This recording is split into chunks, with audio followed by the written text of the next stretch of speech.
our topic today is the Kaleida Health Emergency Management Department. We have a representative from our Kaleida Health Emergency Management Department, and that's an area within the hospital, within the Kaleida system. We're not all hospitals, but within the Kaleida system that the majority of us are not familiar with.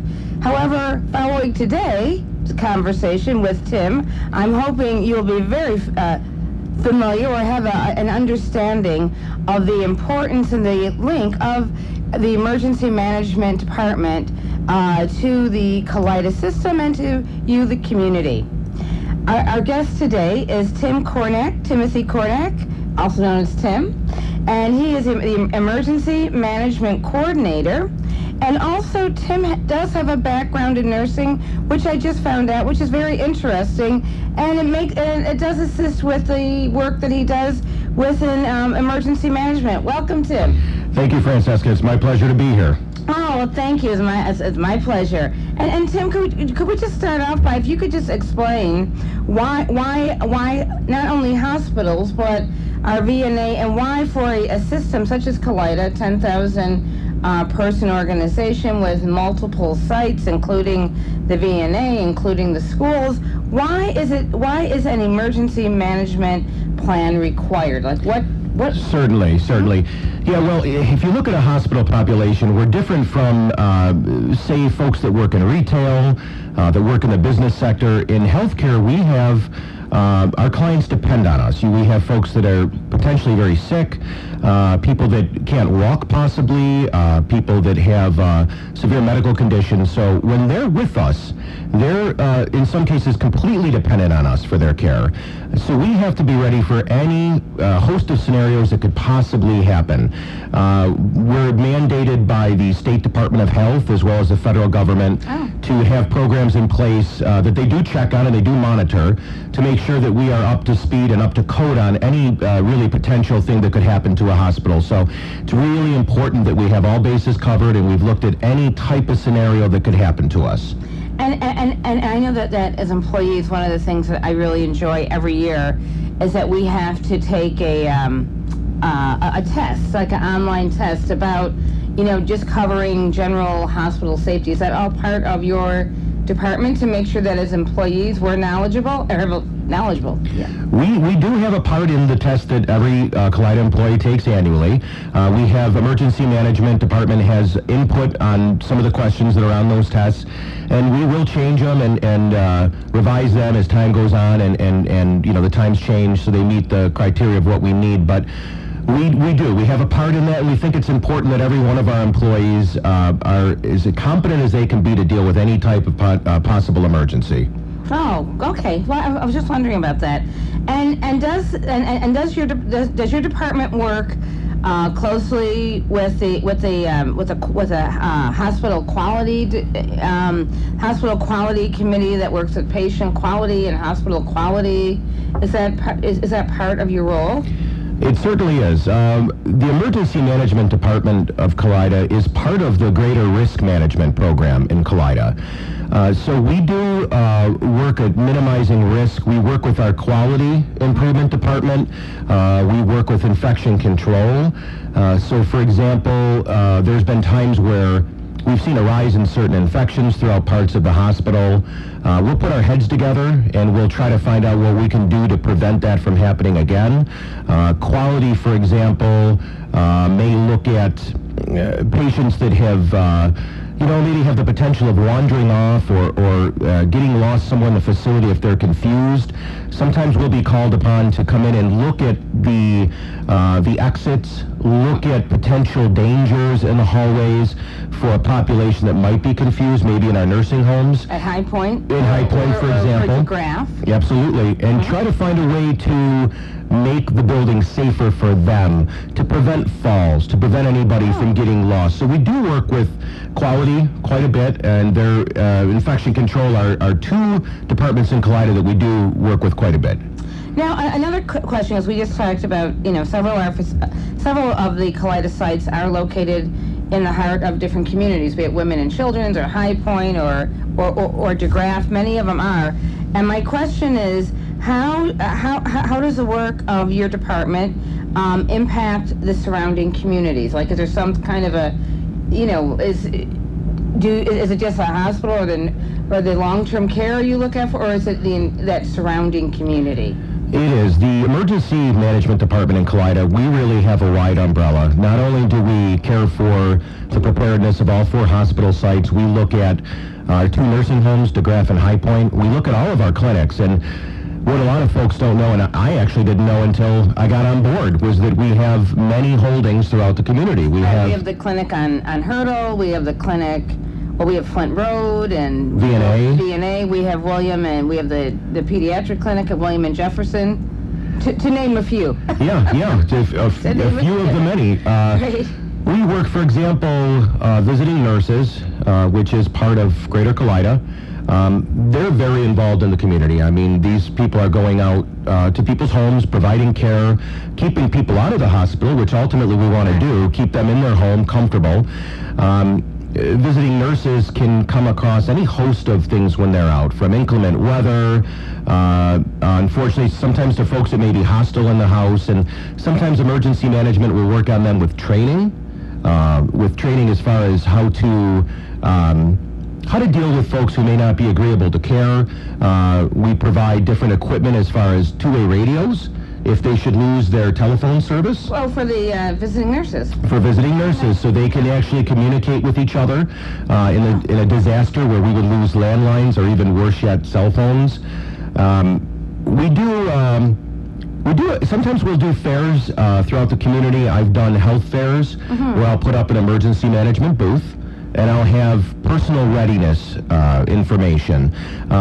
Pamphlets, usually from FEMA, that will show people how to keep yourself ready for an emergency. If say there was an extremely bad snowstorm and transportation was shut down and the grocery stores were shut down and you lost power, what should you have in your house? Everything from 3 days supply of water for every person that's there, to a hand crank can opener, to candles and matches and canned goods and things like that. So we do go into the community and make that information available when we can, so everybody can not only keep the hospital safe, but keep themselves safe at home.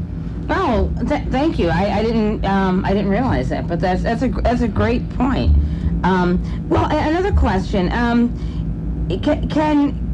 you've already touched on a few of them. You've already touched on the personal readiness, but can you also explain examples of the types of emergencies that could occur if it weren't for the work of your department? So how was your department? You mentioned personal readiness in terms of being in terms of prevention, or so we're not reacting. Okay. Yes. I'll back up for just a second and let you know, for all of our major sites in Kaleida, the hospitals, the VNA, Flint Road Labs, we do what we call a hazard vulnerability analysis. We do it every year. And Can you say it one more time? Sure, it's a hazard vulnerability analysis. And what we do is we sit down with our emergency preparedness committees at all the sites, and we use a template, and this lists any possible scenario that could happen. And we're talking obscure things like tsunamis and earthquakes and volcanoes. For this area, you study... We would look at anything that could happen. We would decide that those are probably not going to happen for us, so we would rank those very low. Okay. For us, what tends to be our hazards that are probably going to be the most common or frequent are things like snowstorms, ice storms, blizzards, flooding in some cases. What about windstorms? Windstorms is up there. That's very good. I might have to put you on the team. Windstorms are up there, power outages. But to answer your question, some of the things that could happen, that could affect a hospital, we start with your weather scenarios. And let's look directly at the Buffalo area. Snow, obviously we're known for it. Large amounts of snow. We had the October storm in 2006 where we had ice that decimated our trees, our power lines. That was awful, and that's certainly a reality for us as we saw. You have high winds. You even have the potential of tornadoes here. You see really in the last 2 decades more tornadoes than historically we've seen in the western New York area. I'm not a meteorologist, but that could be some sort of weather shift. So tornadoes are something we do talk about and we do plan for.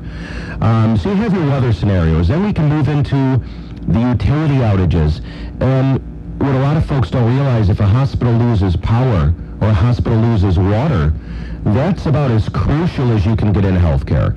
Our hospitals are extremely prepared with backup generators that we test monthly to make sure if we lose our power, those generators are going to be there to care for our patients. And the good thing is that we don't even know you're testing. That no idea. we try to keep it, we try to keep it behind the scenes. Yeah. And the one thing, we want our patients to, when they come into our facilities, we want them to be comfortable.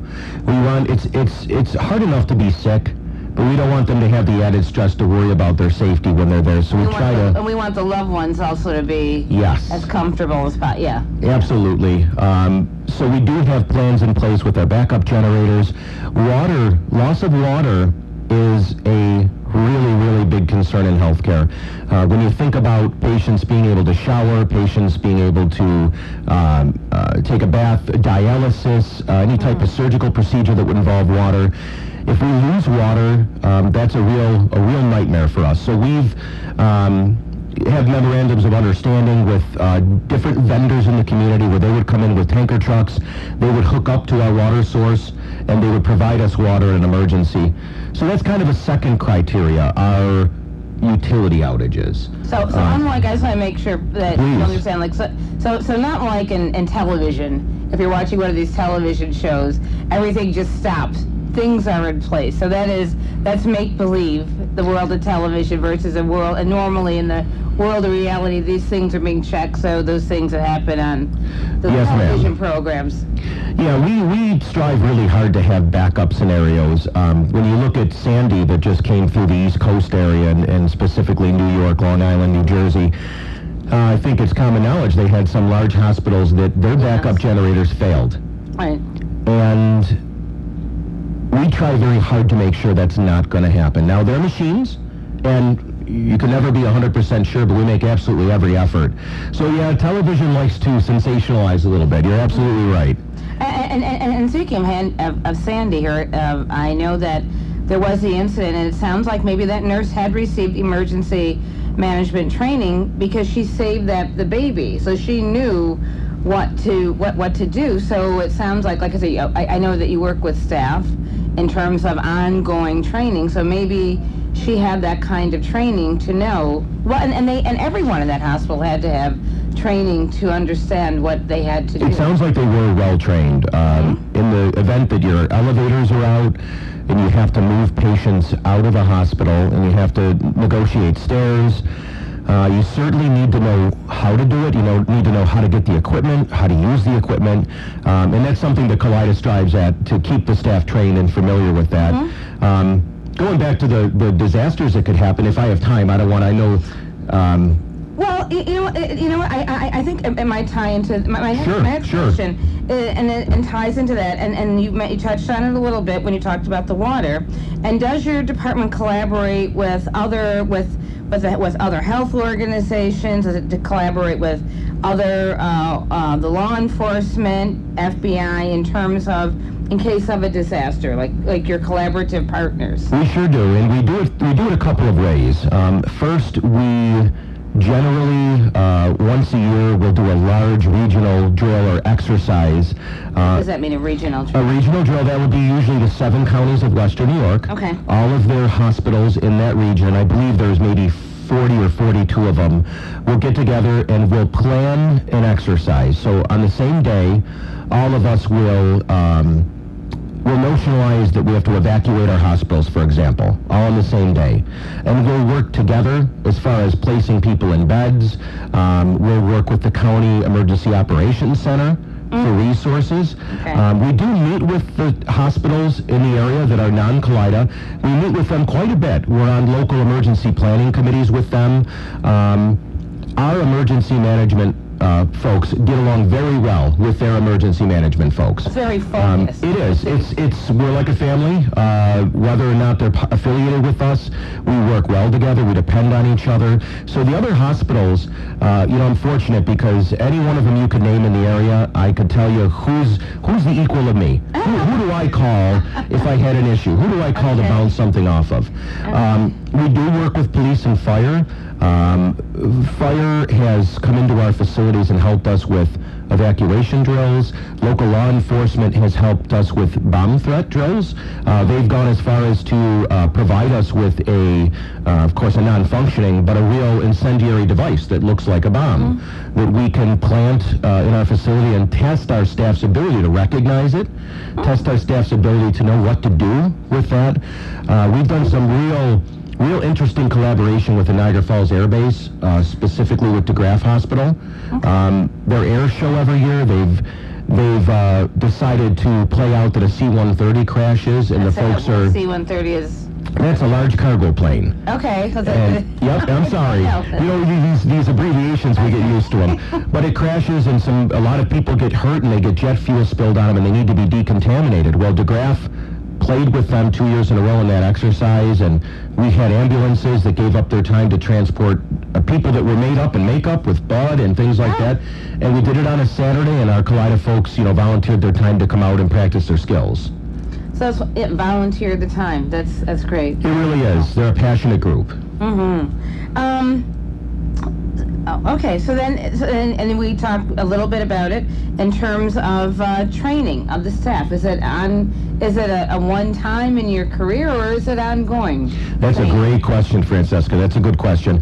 All of our staff receive some basic training. All of them receive training in what our codes are, and I won't go into those, but, our codes that we could announce so our staff knows there's a specific problem.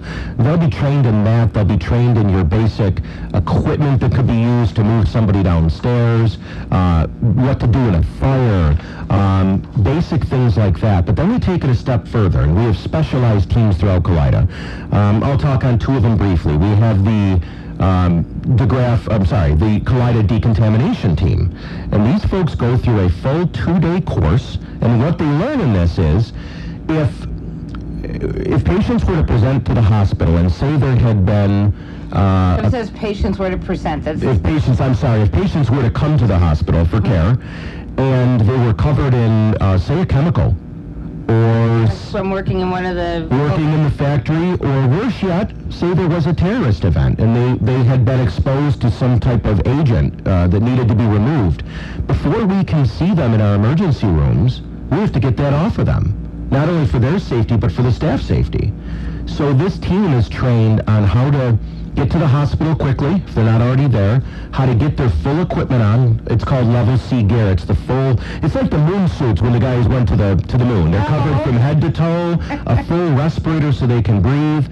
We set up a tent outside with running water, and we'll decontaminate those patients before they come in for care. I was just going to say, so it sounds like you must see them outside. Yes, ma'am. We have the ability to set up large tents. Now, we do have internal showers as well, if it's a small number. Say it was a group of 2 or 3 individuals that came to the hospital, and we can manage that in our internal shower.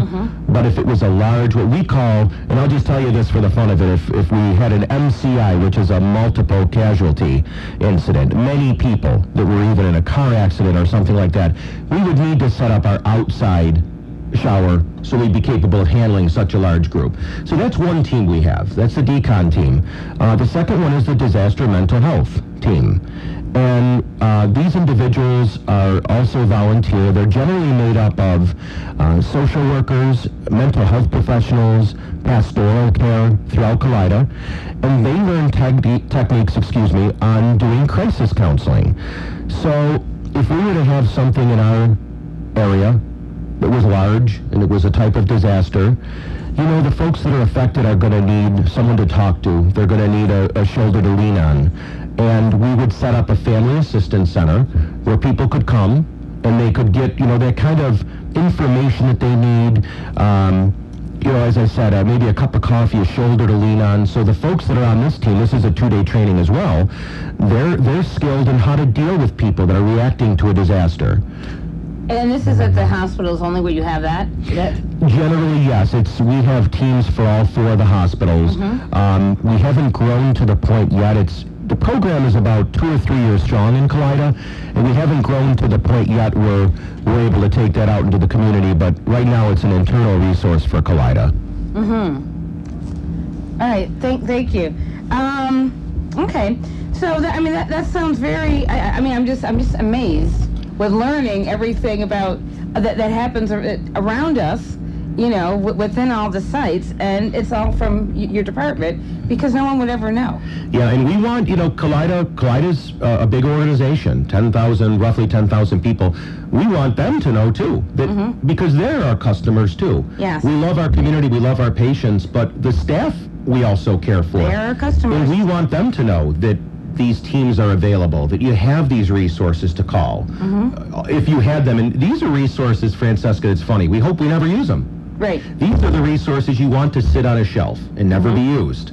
But if you need them, they're there. And that kind of leads into my next question that talks about the type of training that your staff has for unexpected. Like, do you train like out of town for some of these? I mean, you mentioned a tsunami, even though I seriously doubt we would ever have that kind of water. But are there some trainings that we don't have and you have to or are they online? I just want to make sure that we in Western New York are covered and you are properly tooled. I love that question, and fortunately, I have a good answer to it. We send a lot of our people who are the specialists, the decon team people, the emergency room nurses, the security folks. We send them to just a wonderful training facility. It used to be Fort McClellan down in Alabama. Oh, military. Yep, it used to be a military installation, and now it's Anniston, Alabama. It's owned by FEMA and Homeland Security. And FEMA, just for the audience, is? It's the Emergency Management Agency. This is your federal agency that responds to large disasters such as Katrina, 9/11, Hurricane Andrew. So we'll send people down there sometimes for a week at a time. They stay in what were old military barracks, and they get the best training in the world. They have a hospital down there called Noble Hospital. It used to be a functioning military hospital. And this is in Alabama? This is in Alabama. And when FEMA bought this hospital from the military installation, they left all the equipment in it. They left the x-ray machines. They left everything. So you go into that hospital and you train. It's like a simulated hospital. It's the only place in the country that I know of that's like that. They employ 90 actors who come in and will play nurses, patients, baby snatchers, intoxicated people in the ER, and you work through all kinds of scenarios in that hospital all week. For example, you'd be caring for your patients and all of a sudden the lights go off. And when you're trying to manage that, they tell you an infant's been just taken. While you're trying to do that, they tell you that the roof just caved in. So they overwhelm you with disasters and teach you how to use critical thinking skills. Overload. Emergency overload. Yeah, so we do send some of our key people down to trainings like that. We want to be on the cutting edge. We want to lead the area and lead the community. And I know you mentioned something about baby snatching, which hopefully will never happen. But you are trained. There are people trained just in case. But that's just. No, there are, and I'll just briefly. That's one of our codes that we would call. Security has a specific plan if that happens of how they react specifically for that. The nurses on the mother-baby units, which would be suburban and children's, know exactly what to do if that should happen. So there are some specialized trainings. Of course, we probably wouldn't teach that on a geriatric floor where there are no babies. No, but there is training in place, like you said, for dementia patients. Absolutely. For Alzheimer's and different types of diseases. So you're trained from babies to elderly and everything. And everything in between. That's well said. We only have a few minutes. Well, we have more than a few. We have a few minutes left. In terms of over the past 10 years, how has the department changed, including technology? I'm sure technology impacts all of us. I know the other day when we were talking about setting our clocks back, I really use my phone more than I do a clock. So I know if that has that little tiny part of technology has impacted my life, I'm sure when you're looking at a huge system such as ours, the Hour system, the Kaleida system, or any hospital system in Western New York, how has the technology impacted the work that you do? Sure, that's a great question. I have basically two brief answers to that. The first thing is, I think in the last decade, healthcare emergency preparedness has changed quite a bit. I think the unfortunate events of 9/11 and Katrina was a wake-up call for the country. It was. That we need to be better prepared. So what hospitals and healthcare systems have adopted is what they call the incident command system. And this has been used in, it's the incident command system. And this has been used in California wildfires. It's been used in the military. It's been used in fire departments. Healthcare finally got on board and decided this is an excellent way to manage a disaster. It's an organizational method to figure out how to deal with the disaster, who's going to do what job. So we're not running around with chickens with our heads cut off. We know who's doing what. So that's a structure that healthcare's fallen into in the last decade. As far as technology, well, it's really changed as well. We have computer software now that wasn't around in the past.